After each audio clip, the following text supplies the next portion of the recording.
और बहराइच से खबर सामने आ रही है, इंटरनेट सेवा बहाल कर दिया गया है और इंटरनेट सेवा बहाल होने के बाद पुलिस ने लोगों से अपील भी की है। सोशल मीडिया पर फैलाई जा रही भ्रामक जानकारी को रोकने को लेकर ये अपील की है।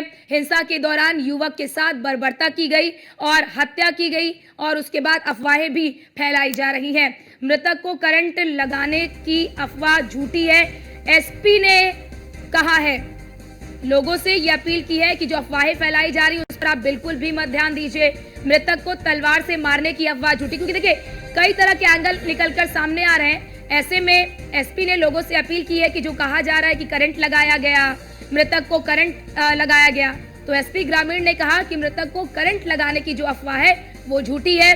मृतक को तलवार से मारने की जो अफवाह है वो झूठी है। मृतक के नाखून उखाड़ने की अफवाह झूठी है, ये कहा है एसपी ग्रामीण ने। तो गोली लगने से युवक की मौत होना पोस्टमार्टम रिपोर्ट में सामने आया है। हिंसा के दौरान केवल एक व्यक्ति की ही मौत हुई थी, एसपी ग्रामीण की ओर से कहा गया है। तो ये बड़ी जानकारी आपको दे रहे हैं। बहराइच से इंटरनेट सेवा बहाल होने के बाद पुलिस ने लोगों से अपील की है, सोशल मीडिया पर फैलाई जा रही भ्रामक जानकारी को रोकने को लेकर ये अपील की है। हिंसा के दौरान युवक के साथ बर्बरता से हत्या की फैलाई जा रही अफवाह, मृतक को करंट लगाने की जो अफवाह है वो झूठी है। एसपी ग्रामीण की ओर से कहा गया है, मृतक को तलवार से मारने की जो अफवाह है वो झूठी है। एसपी ग्रामीण की ओर से कहा गया है, मृतक के नाखून उखाड़ने की अफवाह जो है वो झूठी है। क्योंकि देखिए जाहिर सी बात है, अगर इस तरह की बर्बरता निकलकर सामने आती है तो कहीं ना कहीं जिस पक्ष का वो युवक है कहीं ना कहीं वो आक्रोशित जो है, हालांकि वो नजर भी आ रहे हैं, लेकिन फिलहाल स्थितियां सामान्य हो चुकी हैं। तो देखिए एसपी ग्रामीण की ओर से लोगों से भी अपील की है कि वो अफवाहों में ना आए। दिनांक 13 अक्टूबर को कस्बा महाराजगंज थाना हरदी जनपद बहराइच में घटित घटना में एक हिंदू व्यक्ति की हत्या को लेकर के सोशल मीडिया में सांप्रदायिक सौहार्द को बिगाड़ने के उद्देश्य से भ्रामक सूचनाएं फैलाई जा रही, जिसमें मृतक को करंट लगाना, मृतक को तलवार से मारना एवं उसके नाखून उखाड़ना बातें फैलाई जा रही, जिसमें कोई सच्चाई नहीं है। मृतक की पोस्टमार्टम रिपोर्ट में मृत्यु का कारण गोली लगने से पाया गया है। इस घटना में एक व्यक्ति के अलावा किसी अन्य व्यक्ति की मृत्यु नहीं हुई है। अतः सभी से अनुरोध है कि सांप्रदायिक सौहार्द को बनाए रखने के लिए भ्रामक सूचनाएं न फैलाएं एवं अफवाहों पर ध्यान दें।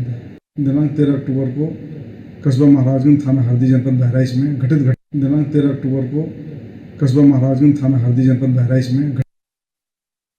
तो आपने सुना है, एसपी ग्रामीण की ओर से कहा गया कि जो ये अफवाह फैलाई जा रही है कि मृतक के नाखून उखाड़े गए, मृतक को तलवार से मारा गया, तो ये सारी अफवाहें झूठी हैं। पोस्टमार्टम रिपोर्ट सामने आई है जिसमें गोली लगने से उसकी हत्या हुई है। और हमारे साथ हमारे संवाददाता मसूद कादरी हमारे साथ जुड़ चुके हैं। मसूद, फिलहाल स्थिति कैसी है ये बताइए। और एसपी ग्रामीण की ओर से ये कहा जा रहा है, जो ये जानकारी सामने आई थी कि मृतक के साथ बर्बरता की गई है, एसपी ग्रामीण की ओर से कहा गया ये अफवाह है, ये झूठ है। मृतक की जो हत्या हुई है वो गोली लगने से हुई है। पोस्टमार्टम रिपोर्ट क्या कहती है? अब जो एडिशनल एसपी सिटी पंडित डॉक्टर पवित्र मोहन त्रिपाठी ने इस बात का खंडन किया है, स्पष्ट तौर पर कहा है कि यह अफवाह है, उसको किसी तरह की कोई यातनाएं नहीं दी गई है। जो मृतक राम गोपाल है और उसकी गोली लगने से मौत हुई है, उनका स्पष्ट शब्दों में कहना है कि इस तरह से सोशल मीडिया पर अफवाह फैलाई जा रही है कि उसे यातनाएं दी गई, उसे करंट लगाया गया और उसे उसके पैर के नाखून उखाड़े गए। इस तरह से उन्होंने स्पष्ट शब्दों में इस बात का खंडन करते हुए स्पष्ट कहा है कि इस तरह से अफवाह फैलाई जा रही है और ये गलत है। उसकी जो मौत का कारण उन्होंने बताया है, उन्होंने कहा है पोस्टमार्टम के मुताबिक उसकी मौत का कारण गोली लगना है। गोली लगने से उस युवक राम गोपाल मिश्रा की मौत हुई है। और उनका ये भी कहना है कि इस तरह से उन्होंने लोगों से अपील की है कि लोग अफवाह पर ध्यान न दे और इस पूरी घटना को अफवाह बताया है कि इस तरह से एक अफवाह फैलाई जा रही है जिस पर अंकुश लगना चाहिए। जहां तक के सवाल गिरफ्तारी का है, अब तक के एक गिरफ्तारी हुई है। हालांकि वहां के लोगों का कहना है कि 3 लोगों को पता है, लेकिन पुलिस अधीक्षक एक की गिरफ्तारी की बात कर रहे हैं। स्थिति की बात करी जाए तो स्थिति वहां अभी सामान्य है।